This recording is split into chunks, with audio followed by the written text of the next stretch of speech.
రాజకీయాలకు వచ్చుడు లేటు కావచ్చు, రాజకీయాలకు వచ్చినాక గెలుచుడు లేటు కావచ్చు, కానీ గెలిచినాక ప్రజల కష్టాలను తీర్చుట్ల మాత్రం అస్సలు లేటు చేస్తలేడు ఏపీ చిన్న సీఎం పవనాల సారు.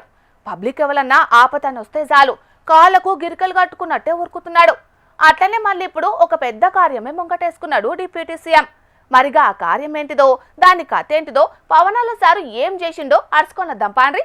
ఇయ్యాల రేపట్ల అందరూ మైకుల ముంగట మాట్లాడే లీడర్లున్నారు గాని మైకుల ముంగట చెప్పింది చెప్పినట్టు పాటించే లీడర్లు కొందరే ఉంటారు. అందులో అందరికంటే ముందుంటాడు ఏపీ చిన్న సీఎం పవనాల్ సారు. ఇప్పటికే పబ్లిక్ కోసం ఎన్నో కార్యాలు చేసుకుంటూ పోతున్న పవనాల్ సారు ఈ తాప ఉప్పాడ మత్స్యకారుల కష్టాలు తీర్చేటందుకు కంకణం కట్టుకున్నాడు. ఉప్పాడ కొనపాక నడుమ సముద్రంలో కాలుష్యం చేయంగా మత్స్యకారులకు మస్తు తక్లీఫ్ అవుతుంది కదా. పెద్ద పెద్ద కంపెనీలు సముద్రంలకు అడ్డమైన రసాయనాలన్నీ ఇడుసుట్ల మా బతుకులు ఆగమవుతున్నాయని పోయిన నెలలో లొల్లులు కూడా చేసిర్రు. గప్పుడే సర్కారోళ్ళు 5 మందితోటి కమిటీ కూడా వేసిర్రు.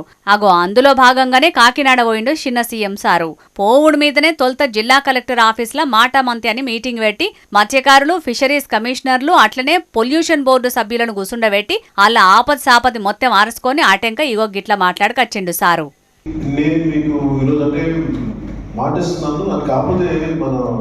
మాంత్రికుడు మాయాదండంలాగా ఇలా అనగానే మంత్రదండంలాగా ఇలాంటి ఇలా జరిగినాం ప్రభుత్వం.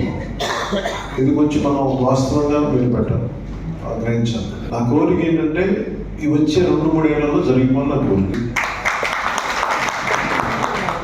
ఉప్పాడ కొనపాక నడుమ సముద్ర తీరానికి గోడ కట్టాలంటే 325 కోట్లు ఖర్చు అవుతుందట. ఓ పక్క షిటికేత్త అయ్యే పని కాదిదని చెప్పుకుంటేనే 2-3 ఏండ్లల్లో జరిగిపోవాలి అన్నట్టే మాట్లాడుకొచ్చిండు పవన్ సారు. ఇక సారు